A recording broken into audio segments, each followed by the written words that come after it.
best guess now is that between the tete-a-tete with Trump and between the cold relations with China, that Kim Jong-un really has succeeded in getting the first and second generations under control. And he has his own little one-man show, and he is secure.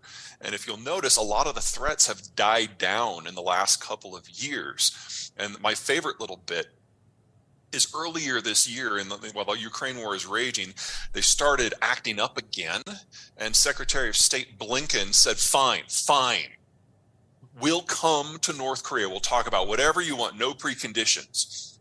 And the North Koreans have been deathly silent ever since, because they caught the car and they just don't know what to do with it. 3/4 of global agricultural shipments, manufacturing supply chain steps, and energy shipments travel the ocean blue, and 2/3 of all of those shipments travel the ocean blue in East Asia. Without freedom of the seas, the global system as we understand it doesn't just die, it just has no possibility of existing.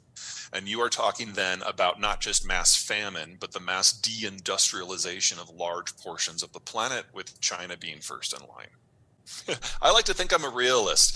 We've been living in this wonderful period since 1945, where the Americans created globalization as a way of inducing allies to join the cause against the Soviets, and it worked. But never forget that for the United States, this was never an economic plan. It was a security play, and it worked. But that made everyone's economies dependent upon how the Americans view their own security. And after 1992, our view of our security has changed. We don't see the Cold War as this overwhelming threat anymore. Even with the Russians being back on the warpath in Ukraine, that hasn't changed American minds on globalization. If anything, it's reinforced it. Because if you look at all the deals that the Russians are if you look at all the deals that the Americans are cutting with the Japanese, the Europeans, and everyone else on the war, every single one of them is 100% purely security. None of them are guns for butter deals where there's some sort of Bretton Woods or Globalization 2 on offer. In fact, every trade tariff, every trade war that Donald Trump initiated, the Biden administration has doubled and tripled down on, except for one out of over 80. We're done. And if we're done, we are honestly just kind of marking time until something in this system breaks. The Ukraine war very well could be that thing. You got to look at the Russian space. The territory that they live in, from Central Europe out into Siberia, is some of the world's worst farmland. You can grow one crop of short season wheat, and that's about it. So the Russians have never been able to have a national road network. They've never had the money. Everything has to be moved by rail. And so their forces move very, very slowly. They have to literally walk places. And if you look at the area around where they live, there are a lot of open territories that are useless. They're near desert, they're near Arctic. And then beyond that are some actual barriers, places where there are deserts or seas or mountains.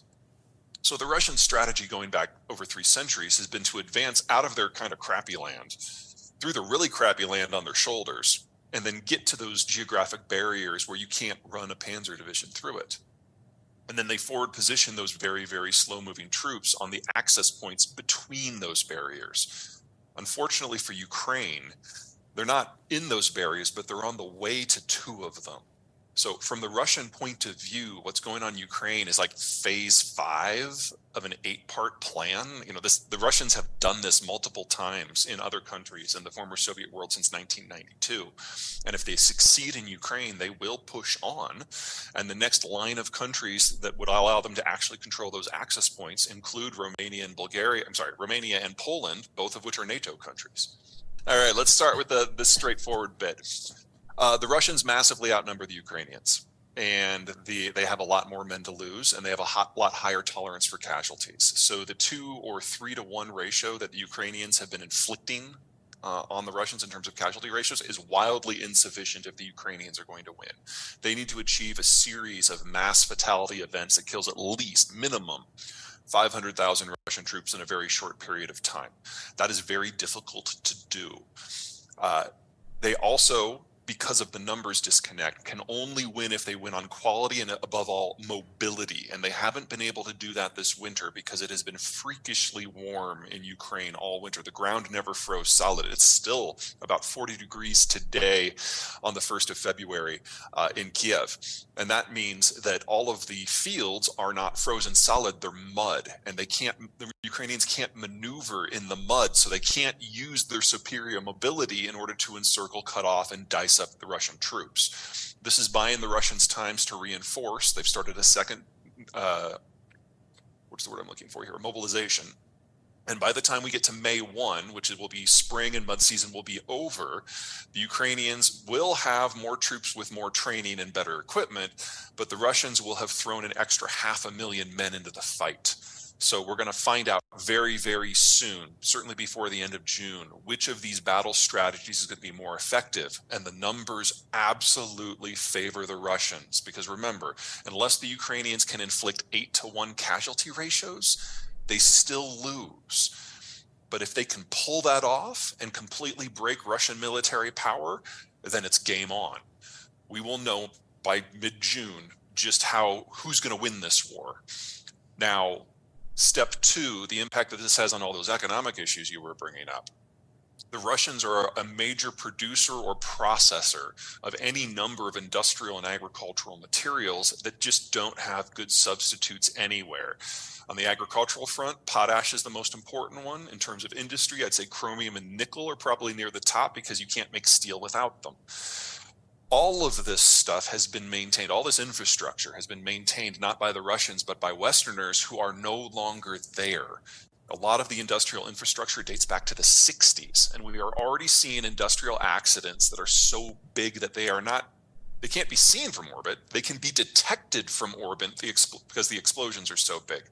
It's happening in energy and natural gas. It's happening in agricultural production. It's happening in chemicals. So whether it happens in 3 months or 3 years, we need to count on most of the industrial materials that the Russians send to the rest of the world going away, regardless of who wins this war. I think that's safe, but the Russians are losing the ability to produce it anyway. So even if you're willing to go around the sanctions, and a lot of these products like, say, nickel or potash, they're not under sanction. It's just people refusing to use them. And now they're going away. Fertilizer output from the Russian space is already down by 20 to 40%, which depending on which nutrient you're looking at. This is something the world is not ready for. If we really are going to reindustrialize the United States, we need a lot of steel. If we are really going to electrify everything, we need 4 times as much nickel and 10 times as much lithium. We can't do that normally. We've never, as a species, been able to double the volume of any material that we were already had in use within a decade, and we have to do it for 14 things for the Green Everything program. And we're going to now do it without the Russians. So we are looking at significant corporate breaks in terms of the supply for a lot of basic materials. The ones I'm most concerned about by far are those fertilizer materials. We were very lucky in 2022. Farmers the world over had great weather, and everyone had a backup fertilizer supply in their back pocket. That's gone. And Mother Nature is never that nice 2 years in a row. So this is probably the beginning of a significant year of food shortages on top of the industrial shortages. And on day 7, all the soldiers walked back to Belarus because they also forgot food. Everyone I know in NATO kind of came to the same conclusion, that the Russians don't know how to fight. It's not that they've forgotten the lessons of the Soviet period. They've forgotten the lessons of the Tsar. They're almost starting from scratch. And if you put NATO up against the Russians directly, you're going to get 1,000-to-1 casualty ratios. And that made no one happy. Because if the Russians can win in Ukraine, we know they're coming for Poland and Estonia and Latvia and Lithuania. But if we get that, if Ukraine loses and we get that head-to-head Russian NATO fight, we know we will wipe the floor with them.